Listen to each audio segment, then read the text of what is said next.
I met Walter Koenig at Nickel City Con here in Buffalo. Whoa, no way, really? That's awesome. Yeah, Walter. Yes, in college, I went to a small convention called Vulcan, and the guests were Jonathan Frakes and George Takei, and so I got them each to sign a comic book, and that was like 20 years ago. And then I saw Walter Koenig was going to be in Buffalo for Nickel City Con, and there was a bunch of cool people, like cool guests, and I was like, oh, I got to meet. How many more chances am I going to get to meet Walter Koenig? Not many. So. So my son, who was dressed in a full Star Trek outfit, by the way, nice. He and I went up there, and Koenig is so impossibly old. Like, you look at Shatner, Shatner acts the same as he has for the last 40 years, but Koenig was like barely said a word. It was just like getting a Kleenex out of his pocket, and he just kind of took the comic and very slowly signed it, handed it back to me, hardly said anything. We just kind of walked away like, oh. Well, we met Chekhov, so he must be exhausted. I'm sure. I mean, he's pushing 90. He didn't have it was just him and somebody working at the con. It's not like he had an assistant or something with him. So yeah, I'm sure it was a long day. And he did smile at my son. He saw the Star Trek shirt and gave him a nice smile. And it was cute. It was not the big cool meeting that I was hoping for, but. So I've met two of the original crew. That's awesome, though. I met, I can't remember what her name is, the one who plays Kira Nerys. Oh, Nana Visitor. Yes, yeah. It wasn't even like a Star Trek convention. It was just I think it was the Atlantic City Comic-Con or something like that in Atlantic City. I mean, it was tons of Star Wars stuff at this one. Tattoo artists. It was all pretty much Star Wars centric. And I remember walking by, and she is way smaller than I thought. She's very small compared to me. I'm 6'2". She just looks like she looks like she's 85 pounds and 5'2". That's what she looks like to me. She's just, and I would double take because I was like, whoa, So I basically just said hi. I was like, oh man, it's really good to see you, and and then that was kind of it. And I walked away just like, oh, it's so funny. But yeah. Yeah, Amanda, have you met any Star Trek characters in real life? I have not. Sad to say. Have you ever been to any kind of con of any kind? Little ones, anything? I like sci-fi, but I have not been to one, actually. I should do that at some point. No, you should. You got to go. Add that to the bucket list. Bring lots of money. I mean, it's kind of a nightmare. Yeah, it's true. It's kind of a nightmare. Everything's expensive. There's too many people, but I don't know. It's worth it. And I mean, the Walter Koenig, it was more than I wanted to pay, but I thought especially because I had that George Takei signed comic that I thought framing the two of them together or something would be so cool. So I couldn't resist. Oh man.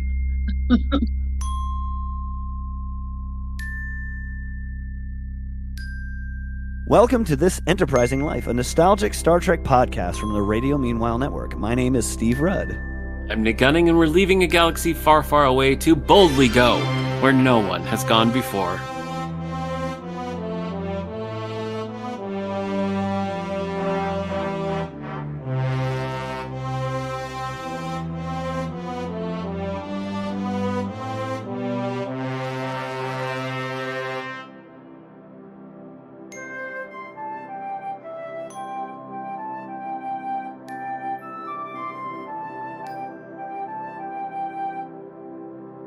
Today, in honor of Star Trek Day, we are discussing the first season of Star Trek Lower Decks with a special guest, Amanda Smith from the David A. Howe Public Library. Welcome, Amanda. Hey, guys.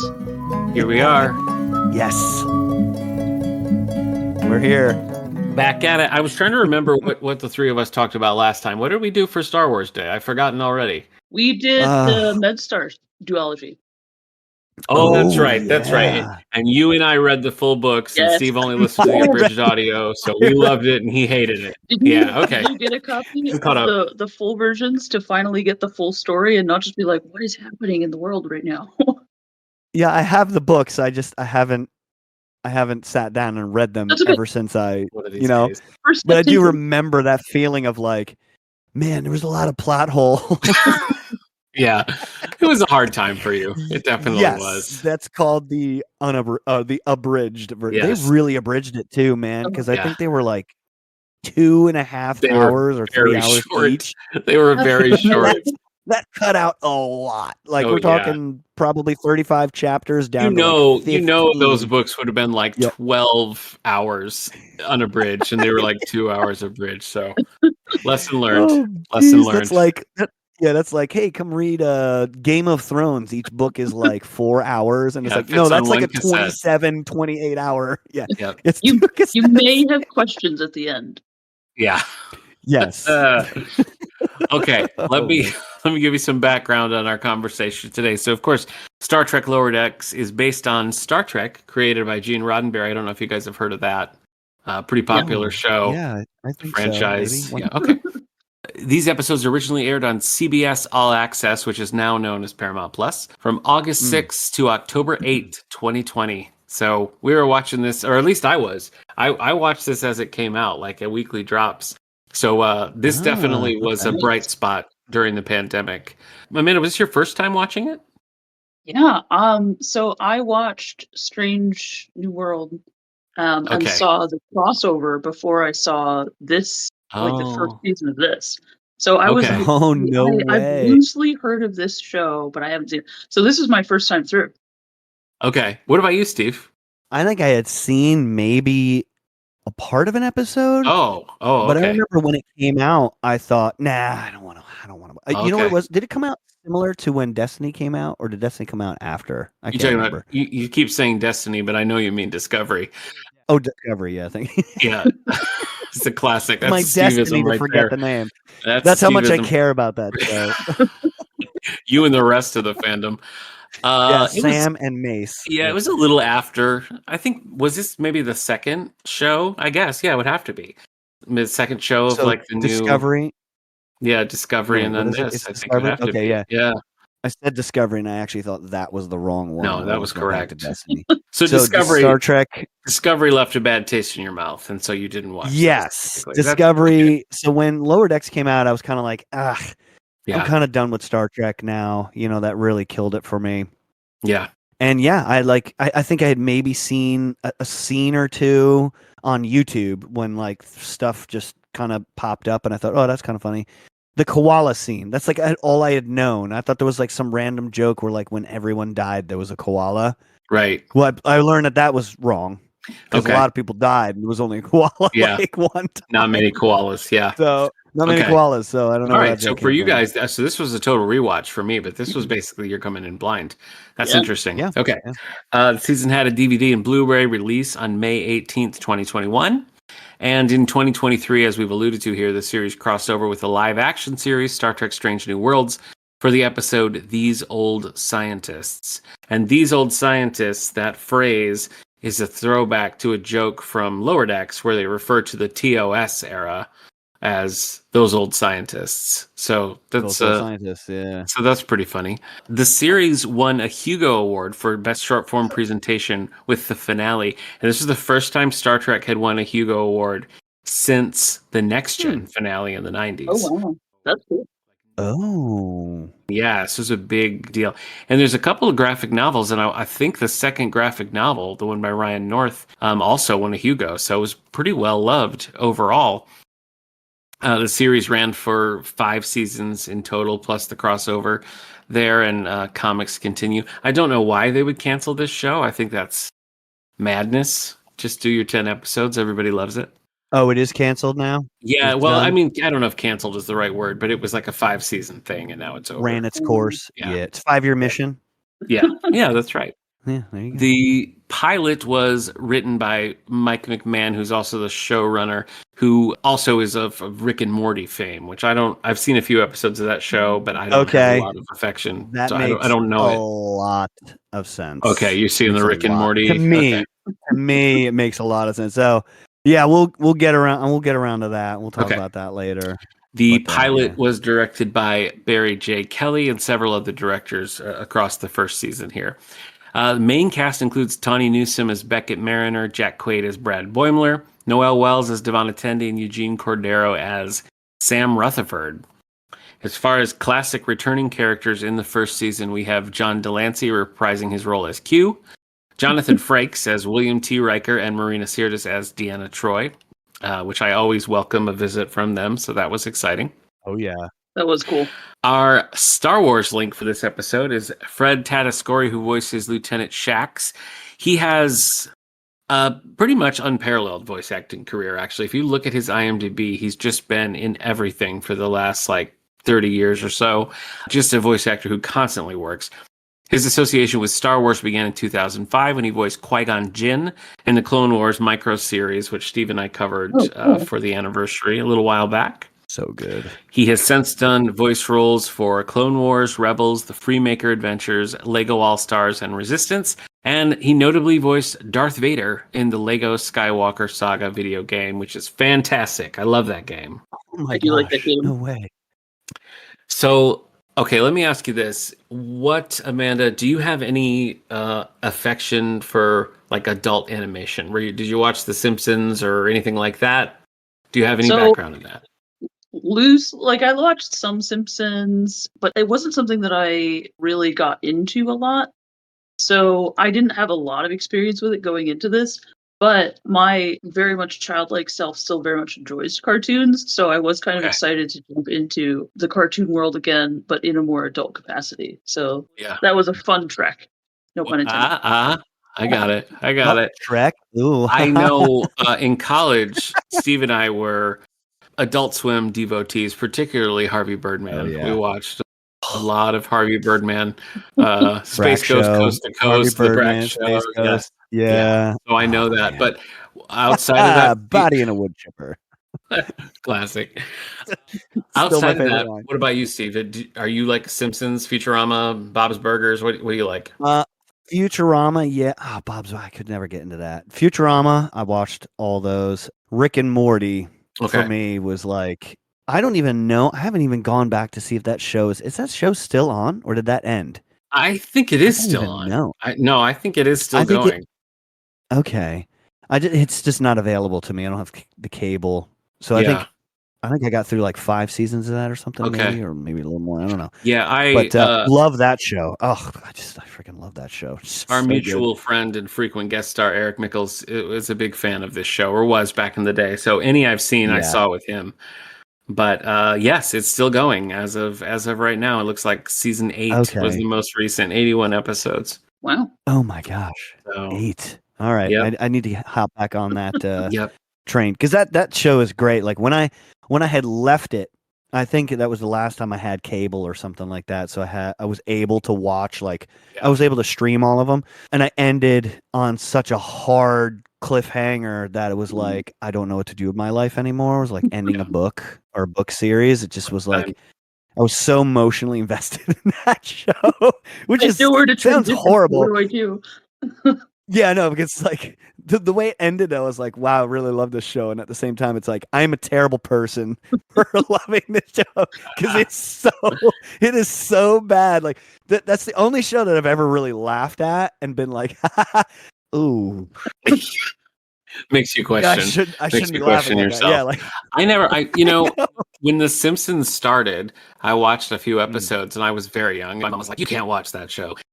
And then I just never really did. I've seen a handful of episodes and my wife loves it, but I never really got into it. But I loved Futurama. I haven't watched all of the Comedy Central or the Hulu years, but those original Fox seasons are golden. Yeah. So Family Guy. That was I never really watched Family Guy that much. I think I watched the first 8 seasons of Simpsons. I watched because I owned them at one point. So I had seen that, and then after that, I had really just had no interest in watching the show. Yeah.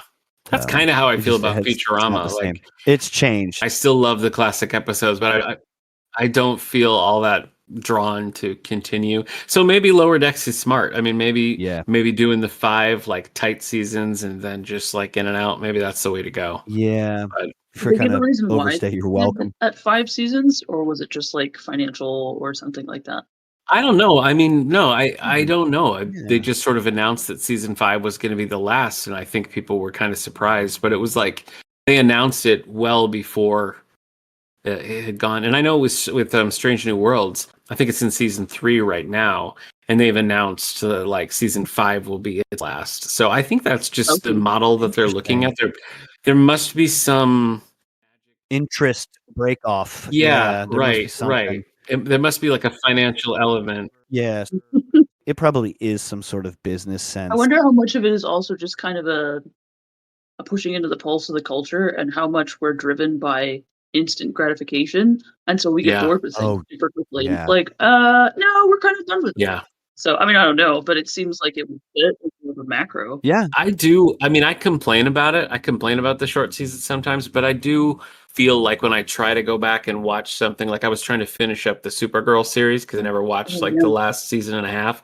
And I was like, man, there's a lot of episodes in these seasons. Yeah. 22 episodes? Come on. I got things to do. So That's I don't fair. know. And it's wild because I you don't could, know. of course, just say I'm watching one I don't episode know. tonight, and that's Yeah. fine. That's right. Yeah. But there's of course there's always shows where you're like, oh, why is this good show only have like I know. 8 to 10 episodes? And there's Yeah. a show where you're like, oh, this one has I like. just got to get to I it. remember Just I gotta tried to to the get through end. Outlander, and I was like, what? There's Oh, like yeah. 8 seasons, and each season is like 20 something episodes. I'm like, Yeah. it's gonna be forever. I'll be watching this show till I'm dead. Truly, Like, I I mean, can't get through all this. Star Trek Discovery was, I don't know that there was ever a time when it wasn't an absolute like chore for me to watch. Like it was just brand loyalty. I was like, Oh, you it's know, I'm a so Trek tough. fan. I'm gonna get Yeah. through this, you know, and I did, but it was a rough time. I I never stopped somewhere in like season 2 or 3, I think. I tried it because I was Yeah. like, oh, this is interesting. Then I don't remember what it was. If it was just it felt like it was crawling or something like that. But it petered out for me. Through Unfortunately, glass. I felt badly You because know, I was like, I like Star Trek, but I can't. I read something recently with the original showrunners that made Discovery make so much more sense to me. The article I read said that lower decks that Destiny was I did it now, Steve. Discovery. You did it, Discovery, Nick. Come on. That Discovery was originally pitched as the idea was that it was a anthology show where each season was going to be a new cast, a new ship, a different part of the timeline, and that makes That would have been sense way to me. better. That makes sense That to would've been me, way especially with the whole like Yeah. mutiny plot of the first season. Like resolve that in one season and then we move on to the next thing would have been great. It's like they had no Yep. long-term plans for those characters and you really felt that as you watched it. But luckily that's not what we're talking about today. We're talking about Lower Decks. So Yes, Steve, uber detailed plot of Lower Decks Season 1, the DVD synopsis. Series creator Mike McMahon, that's how it's pronounced. writer and executive producer of Rick and Morty, takes you where no Star Trek series has gone before, to the Lower Decks. Join the rule breaker Beckett Mariner, aspiring captain Bradward Boimler, rookie Davana Tendi, and part cyborg Sam Rutherford as they navigate the most mysterious corners of our universe with very little experience and even less authority. That's actually pretty good. That is good. I like that description of it. Yeah. Oh man. So I'm curious to see. I mean, I guess I don't want to skip ahead to Yub Nubs, but I do want to know in general, how do you feel about this, Amanda? What did you think of season 1? I enjoyed it a lot, but I have to say it opened with a bit of a like the really unexpected open. So spoiler. So they open and they've got Boimler and Mariner together, and they're going back and forth, and Mariner is drunk, and then she starts swinging the Klingon. What is it like? That's not Bat sorry. Left. Yeah. Yeah, she's swinging that around, and then she like hits it right into Boimler's leg, and he starts bleeding. And then they cut the scene, and then they do the opener for the series. I was like, what is happening?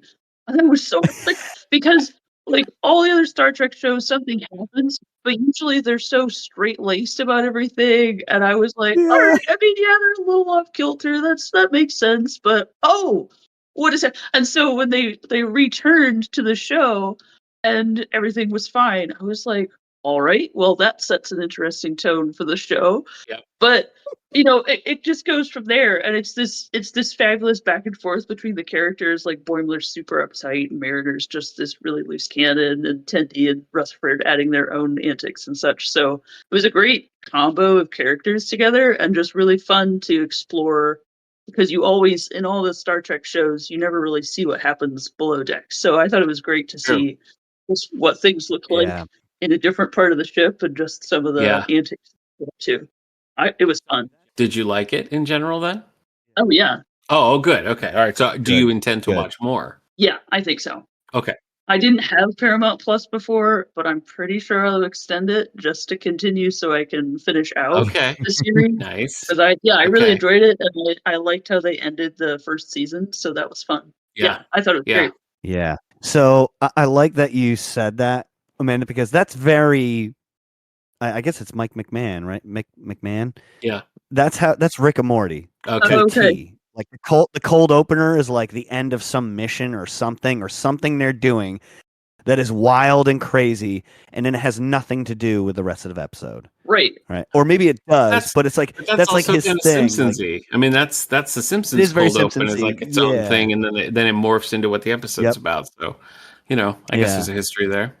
That's fair. So going into this, I still had in the back of my mind, like, I don't know, this show's probably not that good. Like, I don't know. I didn't even know that it was Mike If I had known that, I would have gone into this with completely different mindset. But for me, the first 2 episodes, I think I was kind of like, I don't know, like Mariner's really annoying. She seemed over the top more than everyone else. And I think it took a little while for each character to kind of develop themselves to even out Mariner. Because Mariner from the beginning was just like, whoa, like she is very overwhelming.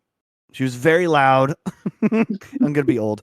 She's just way louder than everybody else. But then as the show kind of progressed and, Rutherford got his, kind of became more of like an enjoyable character instead of weird and awkward.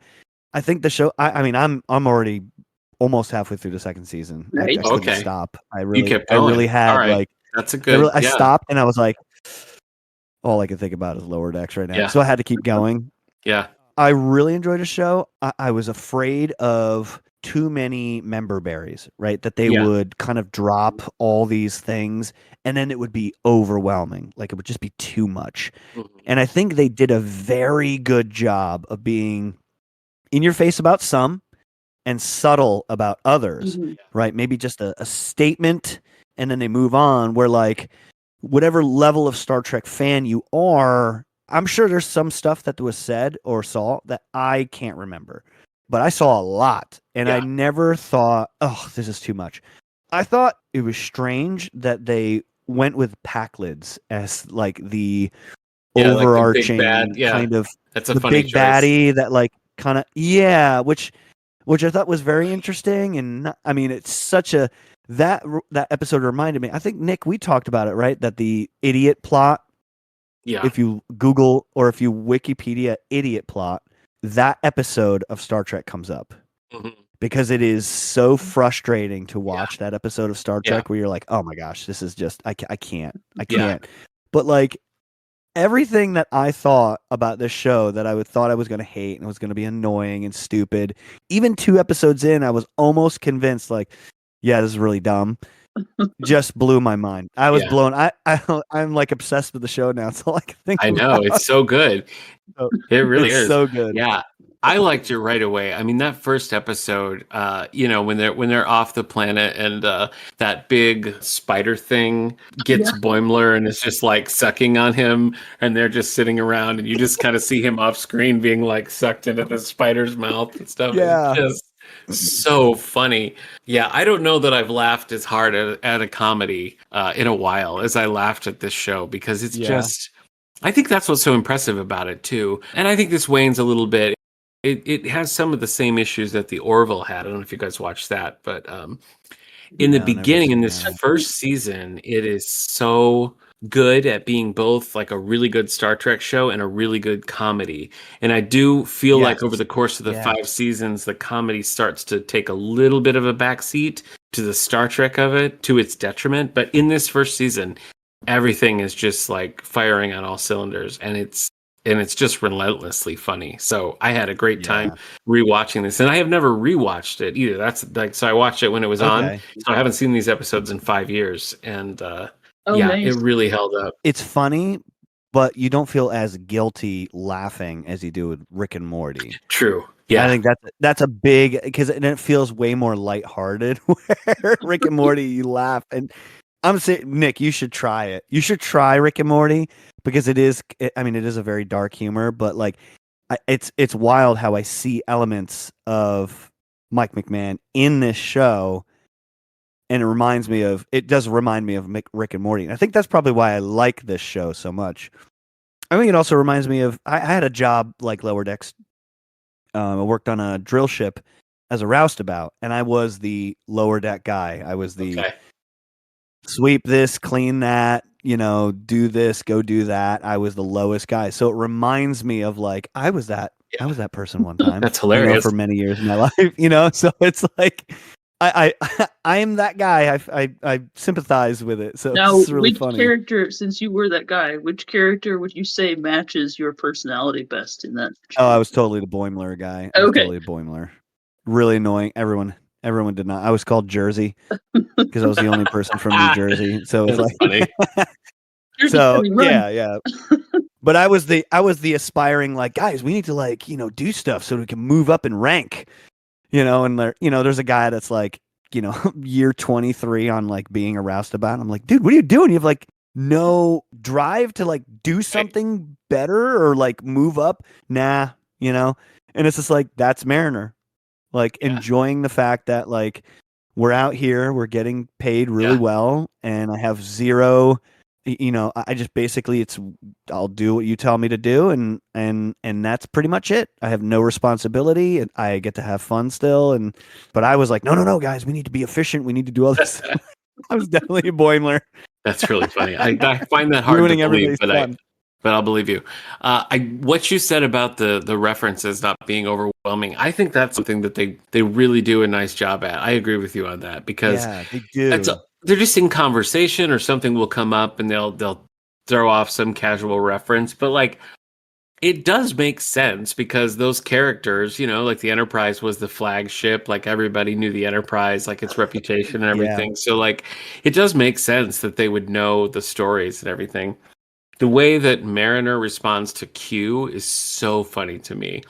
When Q shows up in his like judge outfit and everything, and she's like, "Oh, Q, we don't have time for your BS. Come on." And he's like, "No, wait, come on." I thought that was so funny. The card is boring. Yeah, he's always making wine. Yeah. There is an Uhura fan dance reference, so I thought of our last episode. Because remember, Rutherford is they're like, distract him with the fan dance, and he's like, fans. Nice callback to our episode last year. Yes. Oh yeah. If you miss what the reference is, it's still funny. It doesn't stop the show. You're not confused, and that's hard to do. So I think that's cool. In regards to like how it touches the history of Star Trek, I mean, I think characters from every series eventually show up on this. Like every series, every classic series. Like you have T'Pol from Enterprise shows up. Sulu does an episode. You got like Tom Paris. Yeah. Oh, fun. Yeah. So it's just there's a whole Deep Space Nine thing where there's a bunch of Deep Space Nine actors that show up. So, you get a little from every series. And of course, like Frakes and Marina Sirtis and John Delancey right in the first season here. But, like, it really manages to bring up everything and kind of pull it together. I actually don't know that it references... I said that, and now I'm like, does it ever reference Discovery? I don't know if it does. I don't know. Maybe it's too recent. Yeah, maybe. They did reference Enterprise a few times. Yeah. Mm-hmm. Yeah, well, and T'Pol, like this is basically the first time anybody from the series Enterprise shows up again because Jolene Blalock comes back as T'Pol in one episode. Yeah. If you're already a Star Trek fan, like it does so much. There's so many cool things. And if you're not, it just works as a comedy, It's just funny. Yeah, it's funny. Yeah. We've been talking about all the good stuff, so why don't we talk about something negative? So, Amanda, give me your darn it, Jim moment. I was pretty bummed when Shax ended up dying in the one episode, and like the one where Badgie's supposed to upload the virus and everything, and that was the last. That was the season finale, right? Was it the last? Finale? Oh yeah, it was the last one. I think it was the season finale. Yeah. Yeah. So I mean, even though his character wasn't there for a long period of time, it was just such a bummer. And I mean, like it makes sense in a very Star Trek kind of world to have that final sacrifice sort of thing. House Tower. And just his means, it fit his character very well, but at the same time, it was Needs of the many. yeah, yeah, very much so. Yeah, Yeah. just keep watching the show. Yeah. What about you, Steve? What about you? You know, I looked at the notes and I saw yours, and I'm gonna have to agree completely. I haven't said it yet. with- I haven't said it yet. Okay, go ahead. You All say right, it why first. don't you go then? No, you go Oh, first. sure. I really don't like that the captain is Mariner's mom. Oh yeah. Oh, I that's just- it. You're skipping out the first part of yours there. Oh, I'll say them both. Okay, yeah. I mean, Yeah. Okay. Yeah. so my 2-part darn it, Jim, is that I don't really love the bridge crew. yeah. And I think as the show goes on, because of the kind of stories they want to tell, the bridge crew becomes more, I wouldn't say equal. Well, maybe I would. But the more it goes on, I feel like you're seeing more They get more and more time. of the bridge. Yeah. And it's like, that's really Yeah. not what I want at all. And I was noticing Mhm. that even in this season, that I was like, okay, a little too much with Captain Freeman, a little too much with Ransom. Like, I would be fine for them to just kind of like buzz through with a one-liner and that's all you get. So that to me is a problem. But the second half of that is making Freeman Mariner's mom. I Yeah. think I don't get it. Like, it's not really funny. It's not really interesting. I feel I like don't know they why. have to. That's why she gets away with so much. I had to cope with that too because I was just like, that did kind of annoy me. But I agree with you completely. The bridge crew, other than Shax, like really don't care about, and they do start getting more involved in the second season. But even then, I'm like, I kind of still don't care about them as much as I do the main four, And so I completely agree. Like, even I mean, the bird, the bird counselor, like what? Yeah. Like Yeah. I don't know. Like I don't know. Like they chose. I love Shax and I love that they made him a Bajoran, which is so cool. Yeah. But like everyone else just seems flat, 2-dimensional compared to everyone else. I think Ransom is kind of funny because he's clearly supposed to be spoofing like the Riker Kirk, like He's supposed to be the Riker Kirk. He's like the kinda suave guy. ladies man kind of guy, but he's like a buffoon. Insecure buffoon. And that's kind of funny, but again, only in small doses. Mhm. Yes. Well, it's interesting I feel like how much the bridge crew shows a level of insecurity, and then they just like the captain with, no, we're Starfleet, and we have to do these We're things, and we're always the second contact missions, and we need to be better than this. Yeah. And then the same with Ransom, just kind of how he's supposed to be ladies' man, but really it just seems like there's this deep level of insecurity that he's got. So I just thought it was interesting. Like most of the other Trek shows have the bridge crew being so solid and never having these inner turmoil kind of tensions. So, I mean, yeah, much as it's about the lower decks crew, I thought it was interesting that they kept portraying the bridge crew as just this kind of insecure, uncertain group. Yeah. That is a good point because they are. I just think that the core four is so strong, like Yeah. Tendi and Rutherford, or Rutherford in particular, is just so funny to me. Like, he's like, okay, Yeah. let's do it. It's just like, all of those are funny to me. It's so true. The one episode where he has the chip and he has to keep shifting his mood. Oh, and Yes. he's going through. Yeah. Yeah. Oh my gosh. I was I dying. freaking love that. I found a button, and he's going through, and he's like, "Don't talk to me like that." Oops, sorry. Yeah. He's like, that was mad. Normal. Like I think that Mariner is so funny. yeah, She's just so rapid fire. Tawny Newsome. I have to believe that at least 25% of what she says is improv because it's just so natural and quick, and like their chemistry is all so good. But I just think she in particular delivers some of these lines in a way that it's like 2 lines have passed before you catch up with how funny what she said really was, Yes. So she just, I mean, she has me rolling on the ground most of the time. Yes. Let's talk about the good then. Steve, what is your fascinating moment? Man, I think the first point when I was like, and actually maybe I do like the show was I can't remember number 1. What's his name? He's the guy that we were literally just talking about. Ransom. Yeah. Ransom, yes, Ransom. It was the episode where him and Mariner are both taken prisoner, and he stabs her in the foot to get her to not, and then he goes out there and fights the thing.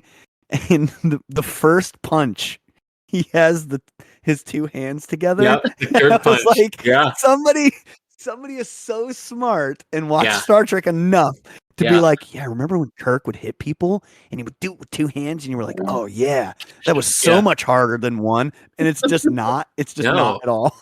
No. But like that killed me that he was fighting the whole battle, and then he gets the guy on the ground and he goes interlocking hands, and then is about to hit him, and then gets stopped. And I just Yeah. died. I had to Yeah. pause it and watch it again because I just thought it was interlocking hands as he's about to freaking do the final blow.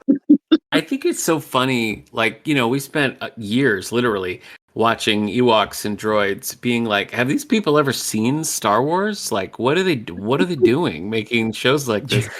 Yeah. And you take something like this where, I mean, yeah, you're right. That's such a small thing that like clearly the writers, the directors, the actors, like these are all Everyone Star was a Trek fan. fans. That's the only way to do it right. There is a funny little sort of meta reference. I think it's actually in the crossover where Ransom, who is played by Jerry O'Connell, is talking about like what a crush he has on number one, who is played by Rebecca Romaine, who is the first officer on Strange New Worlds, and they're married in real. So I just thought that was kind of funny. That they were. Are they really? No yeah, way. Jerry. Yeah. Wild. I didn't And know that. they each play a first officer, in one of the shows. So it's pretty funny. But yeah, but so in general, I really liked the TOS, those old scientists. I thought that was really fun. There's a couple of Star Trek the Animated Series references. Yes. Mariner says something about how there's that giant Spock on that planet, which is from the Infinite Vulcan, which is like Infinite Vulcan, yeah. Yeah.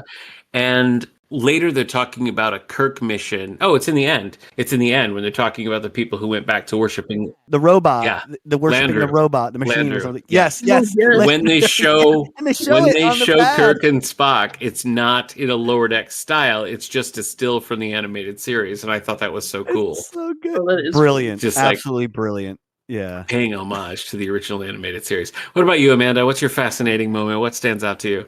It was a smaller moment that kind of stood out to me, but I really appreciated it. So it's at the end of the last episode of the season when Riker's getting ready to bring them over to warp, and he like counts it in as though it's a musical number. And he's like 5, 6, 7, 8, 5, 6, and then 7. they end up going to warp, and they have like this jazz music that comes on, which talk about a member berry. Both because like Riker the character would do trombone, but in real life Frakes plays trombone. So I was like, oh, that's so awesome. So that I really appreciated that kind of nod to both the character and the actor at the same time. So that was really cool. So funny in this because like it still very much feels like Riker, but he also goes a little crazy. He like lower decks it up a little bit. He does, yeah. It's so true. I was really excited. And actually Frakes directs the episode of the crossover. That's directed by Jonathan Frakes. I was like, oh no way. So cool. Yeah, that was awesome. Yeah, and it's funny too because in that crossover, Boimler gets up on top of this. It's actually a saddle, but he kicks his leg high over the top of it, and he goes Riker, and puts his leg up over the top because of how Riker sat and stared. The only proper way to sit in a chair. Yeah. There you go. At one point, he says Worf's honor, which is pretty funny. Like instead of Scout's honor. I love that. He's like, I swear, I'm not going to do any more futuristic giveaways. Worf's honor. How many pips do we give this out of 5? I'm going to give it a 5 out of 5. This one hits all the nostalgia, the music. I don't remember what episode it is, but they get the Star Trek 2 style of the and I was like, oh my gosh, even the music is like mirroring the movies and the sounds. They get most of the sounds they get right. I think their Cardassian phaser is a little bit off. I love that you noticed that. Yeah, well, I'm always looking for something to complain about. And the sounds, the music, the nostalgia, everything about it, even the look. And at first I had to get used to it where like the animation was much lower quality than say the special effects, like the space. Oh, sure. You see the ship and it's like polished and really nice. And then you go inside and it's way more basic. Right? I had to be like, oh, whoa. But at times it works. Like it gets outside of the ship and everything looks great in the space, even though it's an animated show. it looks just like space from the real show. So I think they just do a good job all around. The animation, everything's great. That's 5 out of 5 for me. If I'm this excited about a show, I can't give it a 4.5. I got to give it a 5. Especially this first season. So, I would give it the full 5 as well. Amanda?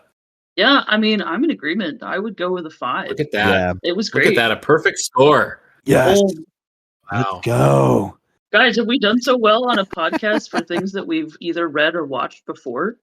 I don't think we've ever even come close. Okay, I didn't think so. I don't think so. Because you guys, I mean, I was all in on Star Trek 5, and you guys were both like, I don't know, 2.5, 3. So, no, this is definitely... Did I give it a 2.5? No, I gave it I feel like I gave it better. I forgave you. That's true. Thank you. The disrespect. If you look at the cover art for the different seasons, they are modeled after, like, season 2 looks like the Wrath of Khan movie poster. Season 3 looks like Search for Spock, and so on. Like, if you look what the different... So that's also a cool nod there. Yeah, I'm all in. I watched all of it. I read the first comic. I'm going to read the second one as soon as our copy comes in at the library. I wish there were more, but I don't know. As we were kind of talking about adult animation, we all fell off of that, series. Like nobody's... Yeah. So maybe that's the way to go. Yeah, for animated, maybe it is just 5 seasons is like the sweet spot of... how long a show should last. It is currently streaming on Paramount Plus. It's available on DVD. If you're local to the David A. Howe Public Library, we have all the DVDs right on the shelf. Our library has a lot of Star Trek. I wonder, Amanda, why do you think? Yeah, I know. It's readily available, and we all recommend it with our 5 stars. Next time here for the Yoda Chronicles episode, we're going to be covering Attack of the Jedi. And over on the David A. Howe Library Pod, But Have You Tried? I've assigned Allie the task of watching Veronica Mars, which is one of my favorite shows. She had me watch Wednesday, and I was like, all right, I got a teen mystery drama for you. So she's watching Veronica Mars. Yes. My old girlfriend. Are you in love with Kristen Bell? Or are you in love with Veronica Mars? Which one? Both. Amanda, as always, thanks for joining us here for Star Trek Day. I'm sure you'll be back for Star Wars Day in the future. Yeah, that'll be fun. Okay, good. Well, she had a good experience this time, so that's true. For the first time in the history of these crossovers, has she enjoyed it? Yeah, live long and prosper. She did the Vulcan salute. It's just silent. Yeah. Okay. All right.